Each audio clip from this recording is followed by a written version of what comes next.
The crystal city of Luxara burned under the red sky of Nexus Prime. Commander, Veltar stood on the highest tower of the council building, watching his people die. The Zephyrian ships hung in the air like black metal sharks, shooting down at everything that moved. Veltar was old, even for his kind. His crystal body had turned deep blue with age, and small cracks ran along his arms where stress had worn him down.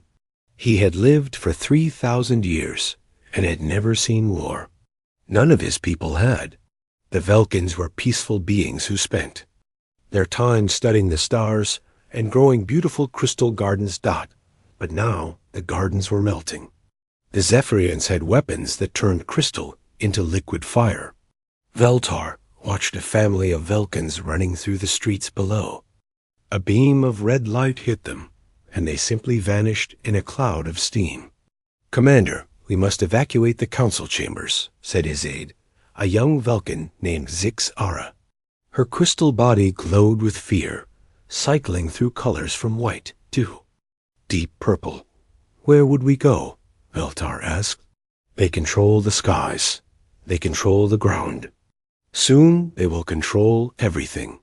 The Zephyrians had arrived 6 months ago. At first, they had seemed like traders. They requested permission to land and said they wanted to exchange goods. The Velkins, who had never met another alien race, welcomed them with joy. That was their mistake. The Zephyrians were not traders. They were conquerors. Within hours of landing, they had taken control of the spaceport. Within days, they controlled the major cities. Within weeks, they had enslaved half the population and killed the other half. Veltar had tried to fight back, but the Velkins had no weapons. They had no military. They had never needed either. For thousands of years, they had lived in peace on their beautiful world, never imagining that someone might come to take it away. The Zephyrians were different. They were a warrior race that had conquered 12 worlds before Nexus Prime. They were tall and thin, with gray skin and black eyes. They moved like hunting animals and spoke in harsh, clipped voices. Their leader, General Thrakmur, had made their intentions clear in his first broadcast to the Velkin people. You will serve us or you will die, he had said.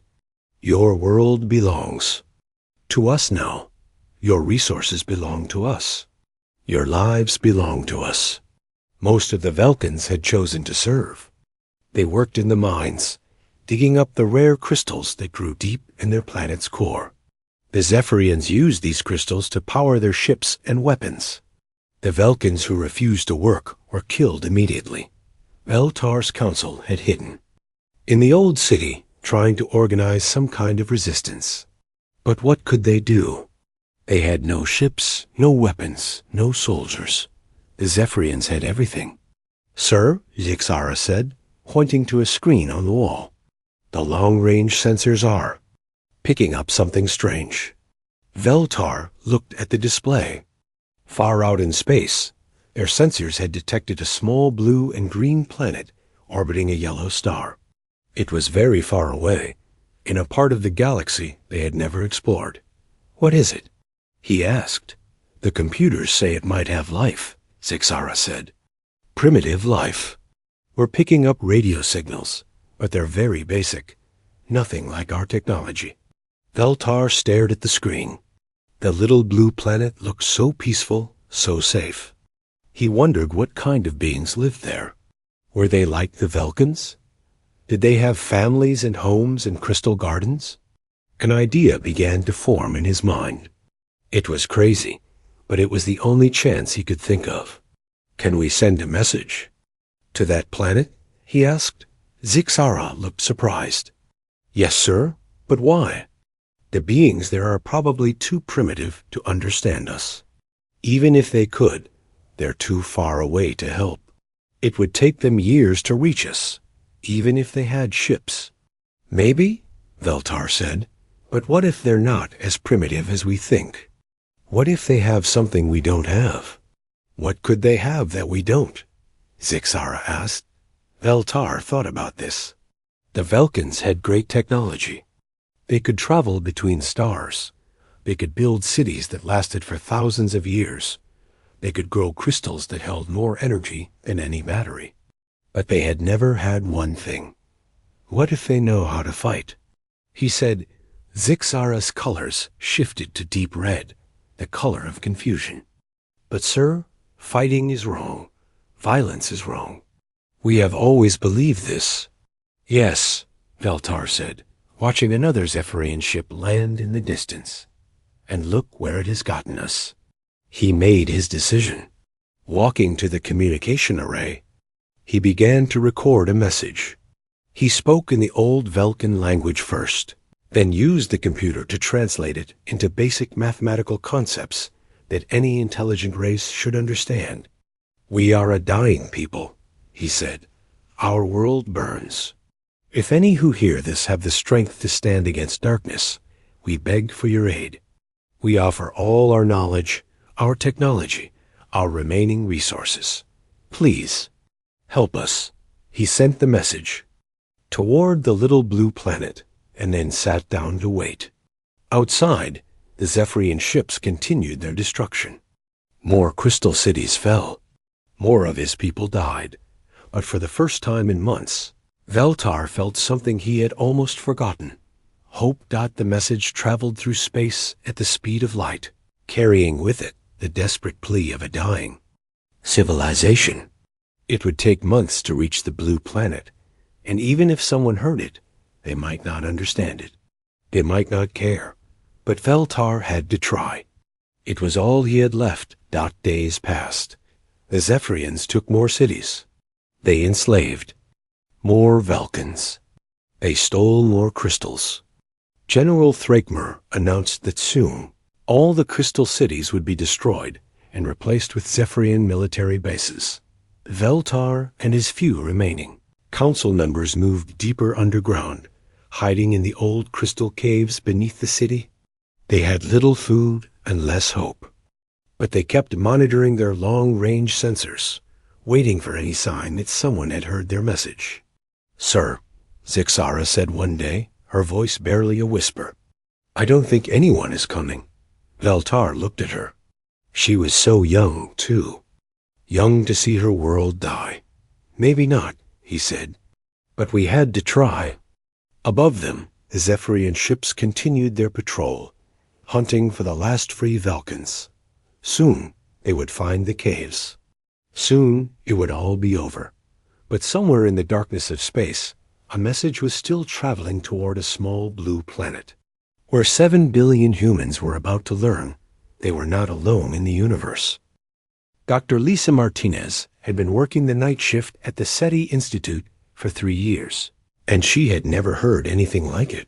The signal came through at 3:47 a.m. on a Tuesday, cutting through the usual background noise of space like a knife. Through Butterdot at first, she thought it was a mistake. The computers showed a clear, directed transmission from somewhere far beyond the solar system. The signal was complex, layered with mathematical patterns that definitely came from an intelligent source. Lisa's hands shook as she ran the signal through the translation programs. What came out made her heart stop. We are a dying people. Our world burns. She read the message 3 times before she believed it.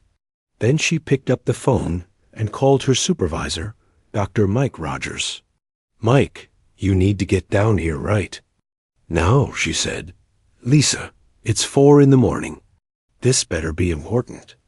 Mike, we just received a message from aliens. They're asking for help. There was a long pause. I'll be there in 20 minutes. Within an hour, the small SETI facility was full of people. Dr. Rogers had called the director, who had called the National Science Foundation, who had called the Pentagon. By sunrise, there were men in black suits standing in the parking lot. General Patricia Kane arrived at noon. She was a tough woman in her 50s, who had fought in 3 wars and never lost a battle. She looked at the message printout and then at the scientists gathered around the conference table.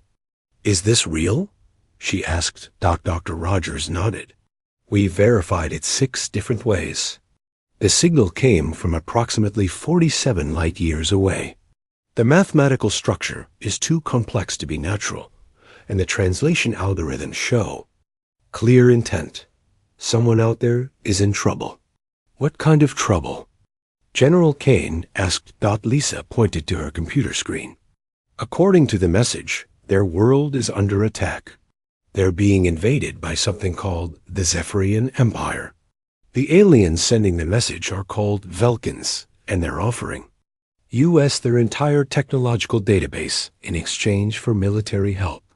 General Kane was quiet for a long moment. What kind of technology? We don't know yet, Dr. Rogers said. But the fact that they can send a message this far across space suggests they're far more advanced than we are. If they're offering us everything they know, it could change everything, General Kane finished. I need to make some calls. By evening, the president was on the phone with the Prime Minister of Britain, the president of China, and the leaders of every major nation on Earth. The message was translated into every language and broadcast to every government. The world's reaction was immediate and unanimous. This was bigger than any war, any conflict, any difference between nations. This was about the survival of an entire alien species, and Earth was the only one who could help. President Robert Hayes called an emergency session of the United Nations. Representatives from every nation flew to New York, and within 48 hours, the General Assembly Hall was packed with world leaders. Ladies and gentlemen, President Hayes said, standing at the podium, we face a situation that humanity has never faced before. We are not alone in the universe, and our new neighbors are in desperate need of our help. The debate that followed was intense but surprisingly short. Some delegates worried about the risks of getting involved in an alien war. Others questioned whether humanity was ready for such a massive undertaking. But in the end, the vote was unanimous. The Emergency Terror Defense Initiative was born. Admiral Susan Gray, the highest-ranking naval officer in the world, was chosen to lead the effort. She was a small woman with gray hair and sharp blue eyes. But she had a reputation for getting impossible things done. We have 6 months, she told the assembled military leaders. 6 months to build a fleet, train an army, and figure out how to travel between stars. Any questions? General Kane raised her hand. Admiral, with respect, we don't even know how to build a faster-than-light engine. How are we supposed to get to this alien world? Admiral Gray smiled. The Vulcans included technical specifications in their message. Dr. Alan Cooper and his team at MIT are already working on it. Dr. Cooper was a brilliant physicist who had spent his career studying theoretical space travel. When he saw the Vulcan specifications, he nearly fell out of his chair. This is incredible, he told his team. They're using principles we've theorized about, but never thought possible. If we can build this, we can travel to anywhere in the galaxy. The work began immediately. Factories in every nation started producing components for the new ships. The best engineers from every country worked together, sharing knowledge and resources like never before. Captain Jake Morrison, a veteran pilot from the Air Force, was chosen to command the first ship. He had flown in combat zones around the world and was known for his cool head under pressure. I've been in a lot of fights, he told his crew, but this is different. We're not just fighting for our country or our planet. We're fighting for people we've never met, on a world we've never seen. That makes it the most important fight of our lives. The shipbuilding proceeded faster than anyone thought possible. The first ship, the UES Defiance, was completed in 4 months. It was enormous, nearly a mile long, with weapons that combined human military technology with Vulcan energy systems. Commander Lisa Brooks, one of the best fighter pilots in the world, was put in charge of the fighter squadrons. She had flown missions in every major conflict of the past decade and had never lost a pilot under her command. "We're going to be fighting in space," she told her pilots. "None of us have ever done that before. But we're going to train harder than we've ever trained, and we're going to be ready." The training was intense. Pilots learned to fly in zero gravity. Soldiers learned to fight in spacesuits. Engineers learned to repair alien technology. Everyone learned to work together, regardless of what country they came from. Dr. Kevin Miller, a communications expert from NASA, made the breakthrough that changed everything. He figured out how to use the Vulcan technology to send messages. "Faster than light. We can talk to them," he announced to the assembled team. "We can let them know we're coming." The message they sent was simple. "We heard you. We're coming. Hold on." The reply came back within hours. "Impossible. You are too far away. Your technology is too primitive." Admiral Gray smiled when she heard this. "We're about to show them what primitive looks like." Colonel Matt Johnson, leader of the Marine Forces, was preparing his soldiers for the most unusual mission in military history. He was a tough man who had fought in deserts and jungles, but never on an alien world. "We don't know what we're going to find when we get there," he told his Marines. "We don't know what the enemy looks like or how they fight. But we know one thing. They're bullies picking on someone who can't fight back. And we don't like bullies." The final preparations were made. The fleet consisted of 3 massive battleships, 12 destroyers, and 40 squadrons of fighters. 50,000 of Earth's finest soldiers, pilots, and support personnel volunteered for the mission. As the fleet prepared to depart from Luna Station, Admiral Gray addressed the crews over the intercom. "We are about to make history," she said. "We are going to travel farther than any human has ever gone, to fight an enemy we've never seen, for people we've never met. But we're going because it's right. Because when someone calls for help, we answer. That's what makes us human." The fleet jumped to faster-than-light speed, leaving Earth behind. Ahead of them lay the unknown, but they were ready for whatever they would find. Back on Earth, the world watched and waited. In the Oval Office, President Hayes looked out at the stars and whispered, "Good luck." 47 light-years away, Commander Veltar felt the ground shake as another Zephyrian bomb exploded above his hiding place. But for the first time in months, he allowed himself to hope. The humans were coming. The human fleet moved through space like a pack of wolves heading to a fight. Captain Jake Morrison stood on the bridge of the U.E.'s Defiance, watching the stars streak past as they traveled faster than light. In 6 months, they would reach Nexus Prime. In 6 months, they would face an enemy that had conquered 12 worlds. "Captain," called Lieutenant Amy Parker from the communications station, "we're getting more transmissions from the Vulcans. They're still alive, but barely."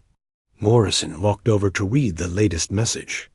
The Vulcans were hiding in underground caves, fighting a losing battle against the Zephyrian occupation. Entire cities had been destroyed. Millions of crystal beings had been enslaved or killed. "Any word from the Zephyrians?" Morrison asked. "Yes, sir. We intercepted some of their communications. They know we're coming, but they don't seem worried." Morrison read the Zephyrian messages and felt his anger grow. The aliens were laughing at the approaching human fleet. They called Earth a primitive backwater world, and humans weak mammals who don't understand real war. One message particularly caught his attention. It was from General Thrickmer, the Zephyrian commander. "Let the humans come. We will add their primitive ships to our collection and their world to our empire. Perhaps we will keep a few as pets." Morrison handed the message to Admiral Gray, who had just arrived on the bridge. She read it without changing expression, then looked up at the crew. "Well," she said calmly, "I guess they don't know us very well." The fleet had been traveling for 3 months when they received an unexpected visitor. A small Vulcan ship, badly damaged, appeared near the human fleet. It was barely holding together, its crystal hull cracked and leaking atmosphere. "This is Scout Captain Lyrian of the Vulcan Resistance," came a weak voice over the radio. "I escaped from Nexus Prime to warn you. The Zephyrians have over 200 ships waiting for you. Their weapons are beyond anything you can imagine. Please, turn back while you still can." Admiral Gray ordered the Vulcan ship brought aboard the Defiance. Lyrian was a young Vulcan, his crystal body flickering with pain and exhaustion. He had been traveling for months to reach the human fleet, using an old scout ship that was never meant for long-distance travel. "Your people are brave to come," he told the assembled human officers. "But you don't understand what you're facing. The Zephyrians have conquered 12 worlds. They have weapons that can destroy entire cities in minutes. Their ships are faster and stronger than anything in the galaxy." Colonel Johnson, the Marine commander, stepped forward. "Son, let me ask you something. In all those 12 worlds the Zephyrians conquered, did anyone fight back?" Lyrian's colors shifted to deep blue, the Vulcan equivalent of confusion. "Of course they fought back. But the Zephyrians are too powerful. Fighting only makes them angry." "No," Johnson said, shaking his head. "I don't think they fought back. Not really.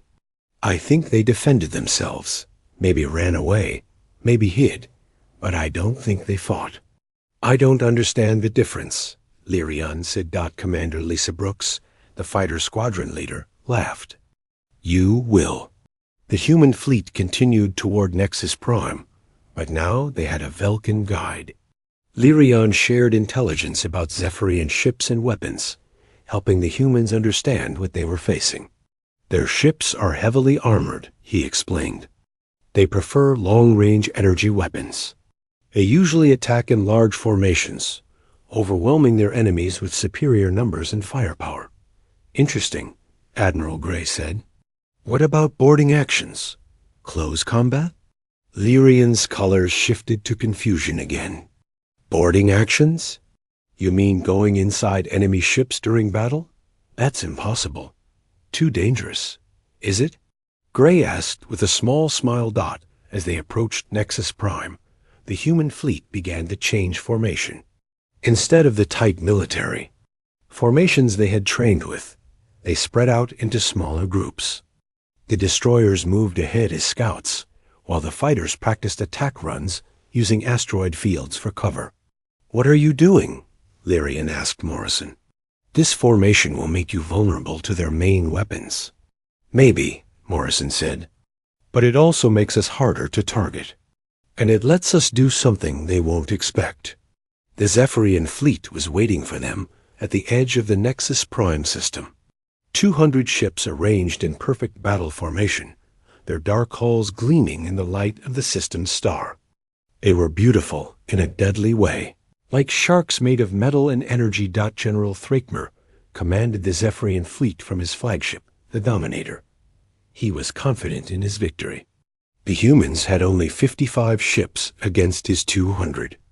Their technology was primitive compared to his advanced weapons. This would be a quick battle. "Open a channel to the human fleet," he ordered. On the bridge of the Defiance, Admiral Gray received the Zephyrian transmission. General Thrakmer appeared. On the screen, tall and thin with gray skin and cold black eyes. "Humans," he said in a voice like grinding metal, "you have come far from your little world to die. I offer you one chance to surrender. Serve the Zephyrian Empire, and you will be allowed to live as slaves. Refuse, and you will be destroyed." Admiral Gray looked at the alien general for a long moment. Then she smiled. "General Thrakmer, I have a counteroffer. Leave this system immediately, release all Vulcan prisoners, and return to whatever hole you crawled out of. Do this, and we might let you live." The Zephyrian general's eyes widened in surprise. Then he began to laugh. "You amuse me, human. Your 50 ships against my 200. Your primitive weapons against my advanced technology. You are either very brave or very stupid. Why don't?" "You come find out?" Gray said, and cut the transmission. The battle began immediately. The Zephyrian ships moved forward in their traditional formation, energy weapons charging for a massive bombardment. They expected the humans to meet them head-on, ship against ship in the standard galactic style of warfare. Instead, the human fleet scattered. "All ships, execute Wagner Protocol," Admiral Gray ordered. "Show them how Earth fights." The human ships split into small groups, using the system's asteroid belt for cover. The Zephyrians found themselves facing not one fleet, but dozens of small attack groups, each one moving independently and unpredictably. Captain Morrison led his group of 3 destroyers in a high-speed attack run on a Zephyrian cruiser. Instead of exchanging long-range energy blasts, the human ships closed to point-blank range and opened fire with everything they had. The Zephyrian ships' shields held, but the humans weren't done. Morrison ordered his ships to ram the enemy vessel, using their reinforced hulls to break through the shields and deliver Marines directly to the enemy ship's hull. "Boarding party away," called Colonel Johnson as his Marines launched from the destroyer's airlocks. They used magnetic boots and cutting torches to burn through the Zephyrian ship's armor and fight their way inside. The Zephyrians had never seen anything like it. No civilized species fought this way. No one was supposed to actually enter enemy ships during battle. It was too dangerous, too chaotic, too primitive. But it worked. Commander Brooks led her fighter squadrons in an even more daring attack. Instead of engaging the Zephyrian fighters in traditional dogfights, she led her pilots directly into the enemy formation, weaving between the large ships and attacking their weapon systems from inside their own defensive perimeter. "Phoenix Squadron, target their shield generators," she ordered. "Raven Squadron, hit their engines. Eagle Squadron, you're with me. We're going inside." Her fighters penetrated the launch bay of the Zephyrian flagship, conducting bombing runs inside the massive ship. The Zephyrian crew panicked as human fighters flew through their corridors, firing missiles at critical systems. All across the battle, the same pattern repeated. The humans ignored the traditional rules of space combat, using tactics that no civilized species would even consider. They rammed enemy ships, boarded them during battle, and fought at ranges so close that both sides were in constant danger. It was chaos. It was dangerous. It was completely insane, and it was working. After 6 hours of fighting, the Zephyrian fleet was in retreat. 20 of their ships had been destroyed, and many more were damaged. The human fleet had lost only 3 ships, and their casualties were far lower than anyone had expected. General Thrakmer stared at his tactical display in disbelief. His superior fleet was being defeated by a group of primitives who fought like wild animals. "Sir," his aide said, "perhaps we should withdraw and regroup." "No," Thrakmer snarled. "I will not be defeated by these mammals. All ships fall back to defensive positions around the planet. We will make them pay for every inch of space." But Admiral Gray wasn't finished. As the Zephyrian fleet retreated to Nexus Prime, she opened a channel to the Vulcan resistance. "Commander Veltar, this is Admiral Gray of the Earth Fleet. We're coming to get you. Be ready." On the surface of Nexus Prime, hiding in his crystal cave, Veltar felt hope for the first time in months. The humans had done something impossible. They had beaten the Zephyrians in open combat. Now the real battle would begin. The surface of Nexus Prime looked like a war zone. The beautiful crystal cities that had once sparkled in the sunlight were now black ruins. Zephyrian ships patrolled the skies, hunting for the last free Vulcans. In the distance, slave camps dotted the landscape where thousands of crystal beings worked in the mines. Commander Veltar watched from his hiding place as the human fleet approached the planet. The Zephyrians had pulled back to form a defensive line around Nexus Prime, but he could see they were shaken. Their perfect formation was broken, and several ships showed battle damage. The humans actually hurt them, Zixara whispered beside him. I didn't think it was possible. Above them, Admiral Gray was planning the most complex military operation in human history. She had to break through the Zephyrian defenses, land troops on the planet, and rescue the Vulcan survivors, all while fighting an enemy that still outnumbered her. Dr. Cooper, she called to the scientist who had been studying captured Zephyrian technology. What did you find? Dr. Cooper looked up from his computer, excitement in his eyes. Admiral, I've been analyzing the debris from the ships we destroyed. Their shield technology has a critical weakness. If we can hit them with a specific energy frequency, their shields will collapse completely. How specific? Gray asked. Very specific. We'll need to modify our weapons, and we'll only get one shot. If we miss the frequency, they'll adapt, and we won't get another chance. Gray nodded. Do it. How long do you need? 2 hours to modify the weapons on all ships. You have 1 hour, Gray said. While the scientists worked, Colonel Johnson was preparing his Marines for the ground assault. They would be fighting on an alien world against an enemy they had never faced, trying to rescue people they had never met. Listen up, he told his soldiers. The Zephyrians think they're the toughest fighters in the galaxy. They've conquered 12 worlds, and they've never lost a battle. But they've never fought humans before? Sergeant Dan Miller raised his hand. Sir, what if their weapons are too advanced for us to handle? Johnson smiled grimly. Son, I've been shot at by everything from rocks to laser beams. It all hurts the same when it hits you. The question is, can you hit them back harder? Lieutenant Amy Parker was preparing her fighter squadron for the most dangerous mission of their careers. They would have to fight their way through the Zephyrian defenses, provide air support for the ground troops, and somehow survive long enough to evacuate the Vulcan civilians. Remember, she told her pilots, we're not just fighting to win. We're fighting to save innocent people. Every minute we keep the Zephyrians busy is another minute for the rescue teams to find survivors. The battle for Nexus Prime began at dawn. The human fleet moved toward the planet in a tight formation, drawing the Zephyrian ships into a defensive position. General Thrakmer was confident that he could hold them off. His ships were positioned around the planet in overlapping fields of fire, making it impossible for the humans to land troops. But Admiral Gray had other plans. All ships prepare for Operation Hammer, she ordered. On my mark, execute frequency bombardment. The human ships opened fire simultaneously, their weapons calibrated to Dr. Cooper's exact specifications.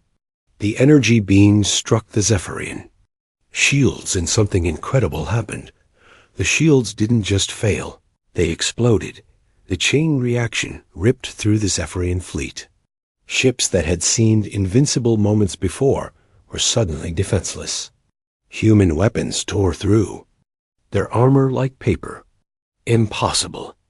General Thrakmer shouted as his flagship's shields collapsed. How did they know? But the humans weren't done. As the Zephyrian fleet reeled from the shield failure, the human ships split into attack groups and closed for the kill. Captain Morrison led his destroyers in a direct assault on the largest Zephyrian ships, while Commander Brooks' fighters swept in to attack the smaller vessels. All fighters, this is Phoenix Leader, Brooks called over the radio. Hit them hard and fast. Don't give them time to adapt. The space battle raged for hours. The Zephyrians fought desperately, but without their shields, their advanced ships were no match for human weapons and tactics.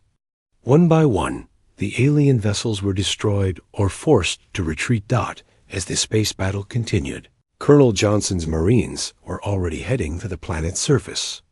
They used drop pods to land directly in the middle of Zephyrian-controlled territory behind enemy lines. Bravo team, secure the landing zone, Johnson ordered as his pod hit the ground. Charlie Team, move toward the slave camps.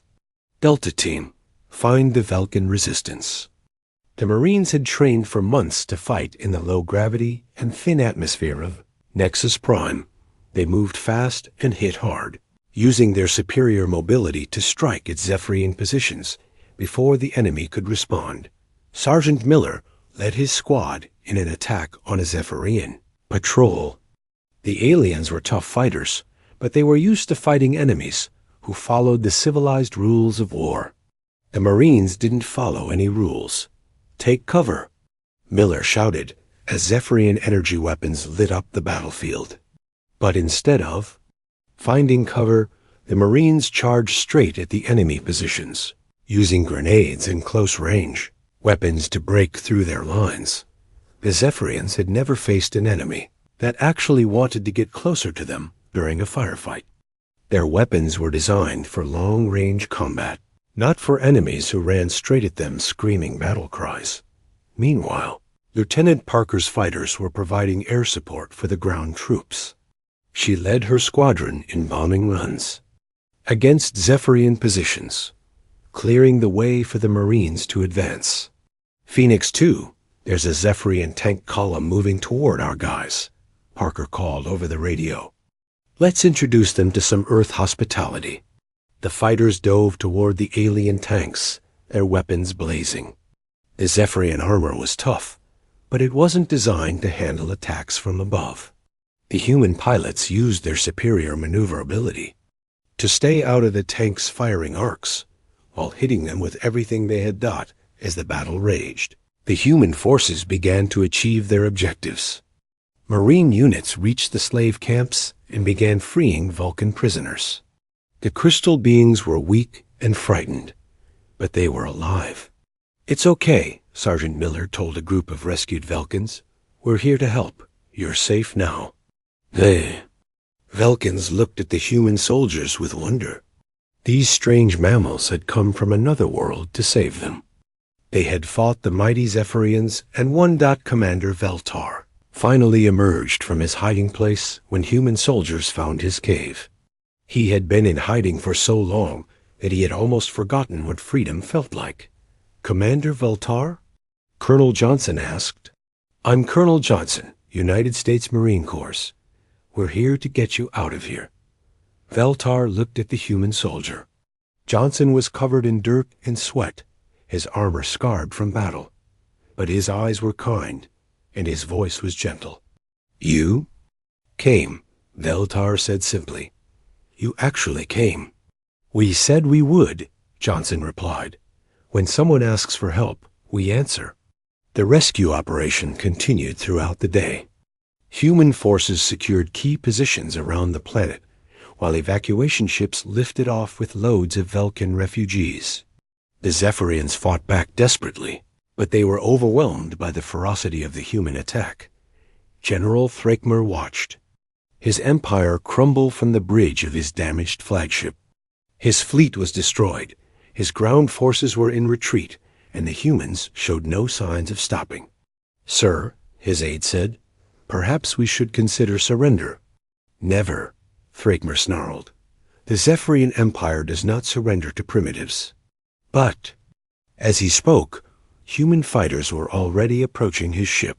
Lieutenant Parker led the attack, her squadron weaving through the ship's defenses to target its engines and weapons. This is for every innocent person you've killed, she said as she fired the killing shot. The Zephyrian flagship exploded in a ball of fire, taking General Thrakmer with it. The remaining Zephyrian ships fled the system, their empires first. Defeat complete. On the surface of Nexus Prime, the human Marines were securing the last Zephyrian positions. The alien invaders were dead, captured, or in full retreat. The planet was free. Colonel Johnson stood on a hill overlooking the crystal city of Luxara, watching as Vulcan refugees returned to their homes. The city was damaged, but not destroyed. The crystal buildings could be repaired. The gardens could be regrown. Colonel, Sergeant Miller called out, we found something you need to see.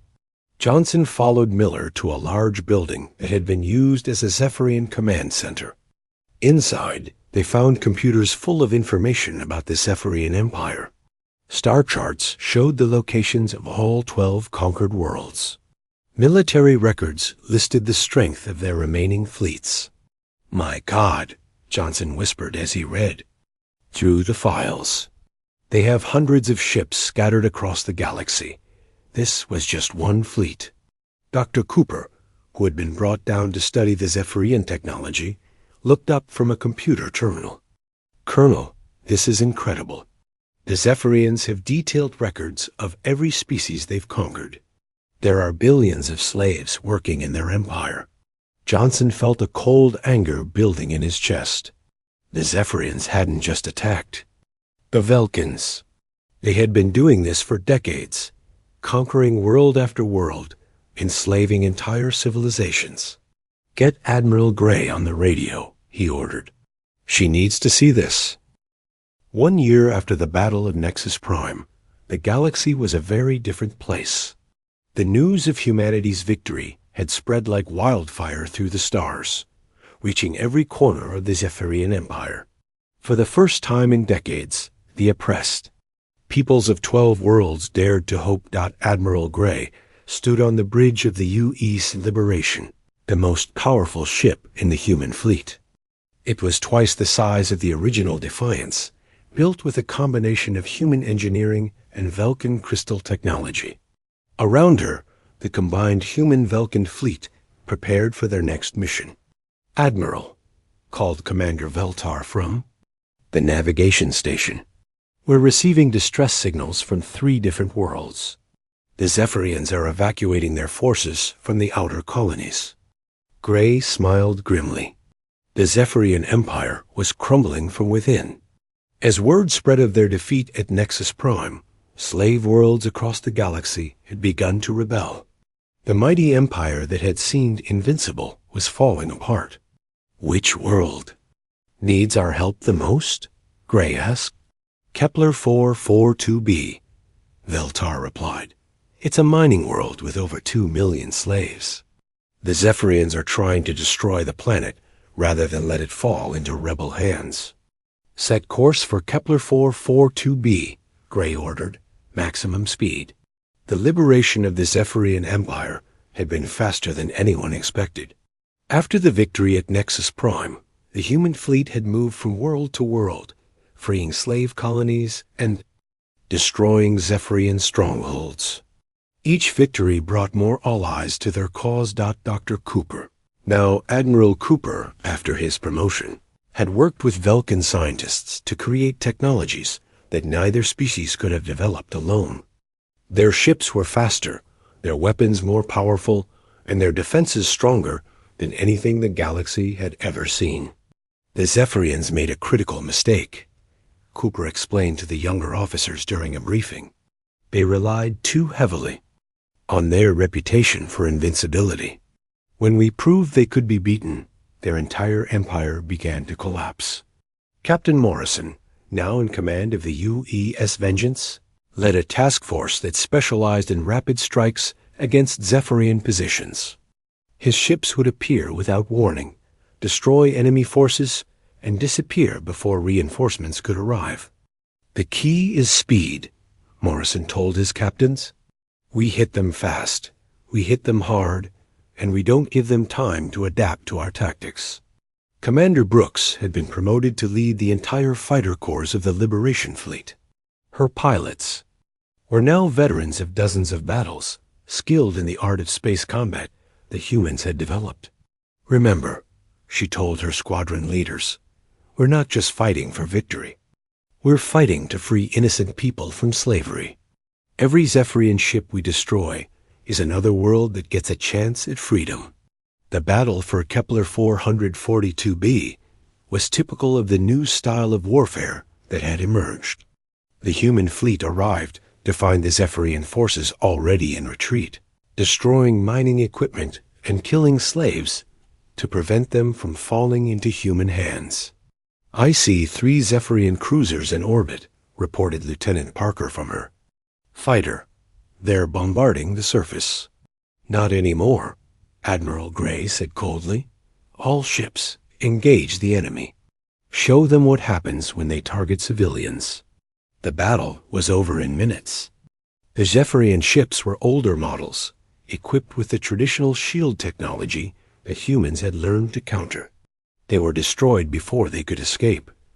On the surface of Kepler 442b, Colonel Johnson led the rescue operations. The planet was a harsh world of deep mines and processing facilities, where millions of beings from dozens of species had been forced to work in terrible conditions. "My God," whispered Dr. Sarah Kim, the fleet's chief medical officer, as she examined the freed slaves. "Some of these people have been here for decades. They don't even remember their homeworlds." The rescued beings were from species that humans had never seen before. There were the Haquiri, blue-skinned people from a water world who had been forced to work in the dry mines. There were the Trican, plant-like beings who had been kept in darkness for so long that they had nearly lost their ability to photosynthesize. "We're going to get you all home," Johnson promised them. "Every single one of you." But many of the freed slaves had a different request. They wanted to join the human fleet and fight against their former oppressors. The Aquari were excellent navigators who knew the locations of hidden Zephyrian bases. The Trican were skilled engineers who could repair ships with organic technology that grew rather than being manufactured. "We have been slaves for too long," said Captain Zareth, an Aquari who had been captured 20 years earlier. "We want to help you free the others." The human fleet grew stronger with each victory. By the end of the first year, they had liberated 8 of the 12 Zephyrian slave worlds. The empire that had once controlled a vast section of the galaxy was reduced to a handful of heavily fortified strongholds. But the Zephyrians were not finished. Emperor Kraxthul, the supreme leader of their race, had been gathering the remnants of his forces for one final battle. He commanded the last great Zephyrian fleet from his fortress world of Zephyr Prime, deep in the heart of what had once been his empire. "The mammals think they have won," he told his remaining generals. "But they have only awakened the full fury of the Zephyrian race. We will crush them and retake everything they have stolen from us." The final battle came when the human fleet arrived at Zephyr Prime. The planet was a fortress world, covered in military bases and protected by orbital weapons platforms. The Zephyrian fleet that waited for them was the largest they had ever. Faced over 300 ships, including the massive Imperial dreadnought that served as the Emperor's flagship. "This is it," Admiral Gray told her fleet commanders. "This is where we end the Zephyrian Empire once and for all." The Battle of Zephyr Prime was the largest space battle in galactic history. The human fleet, now numbering over 100 ships, with crews from a dozen different species, faced the combined might of the Zephyrian Empire in a fight that would determine the fate of the galaxy. The battle raged for 3 days. The Zephyrians fought with the desperation of a dying empire, using every weapon and tactic they had developed over decades of conquest. But they were facing an enemy that had learned from every previous battle, an alliance of species that had been forged in the fires of war. Captain Morrison led a strike force directly at the Imperial dreadnought, while Commander Brooks' fighters swept through the Zephyrian fleet like a swarm of angry wasps. Colonel Johnson's Marines boarded enemy ships in the middle of the battle, capturing vessels and turning their weapons against their former owners. "For every world you destroyed," Admiral Gray shouted as her ships closed in on the Emperor's flagship. "For every innocent life you took." The Imperial dreadnought exploded in a brilliant flash of light, taking Emperor Kraxthul with it. The remaining Zephyrian ships surrendered immediately. Their empire finally defeated Dot. In the aftermath of the battle, the galaxy began to rebuild. The Human-Velkin Alliance established the Galactic Protection Force, dedicated to preventing any future empire from enslaving innocent worlds. Representatives from every freed species joined the new organization, creating a democracy that spanned the stars. Commander Veltar now president of the Galactic Council, stood with Admiral Gray on the observation deck of the new headquarters station. Below them, ships from dozens of worlds came and went, carrying trade goods and passengers between the free worlds of the galaxy. "A year ago, my people were dying in caves," Veltar said. "Now we are part of something greater than we ever imagined." "It's not over," Gray replied, watching as a new distress signal appeared on the communications board. "There are still tyrants out there, still people who need help. The galaxy is a big place." President Hayes, now in his second term, had established the Department of Galactic Affairs to handle Earth's growing role in interstellar politics. The revelation that humanity was not alone had changed everything on Earth. Nations that had been enemies for centuries now worked together to explore the stars and defend the innocent. "We never asked to be the galaxy's protectors," Hayes said in a speech to the United Nations. "But when we heard that cry for help, we knew we had to answer. That's what makes us human." The transformation was complete. Humanity had gone from a single world species to the leaders of a galactic alliance in just 2 years. They had proven that courage and determination could overcome any technological disadvantage, that the willingness to fight for others was more powerful than any weapon. Dr. Cooper, now directing the Galactic Research Institute, worked with scientists from dozens of species to develop new technologies that would benefit everyone. The combination of human innovation, Vulcan crystal technology, and knowledge from the freed worlds had created advances that no single species could have achieved alone. "We're not just exploring the galaxy anymore," Cooper told his research teams. "We're building a better future for everyone who lives in it." The former slave worlds had become thriving centers of trade and culture. The Aquari used their knowledge of hidden space routes to establish new trading networks. The Treekin grew living cities that cleaned the atmosphere and provided homes for millions of beings. Other species contributed their own unique skills.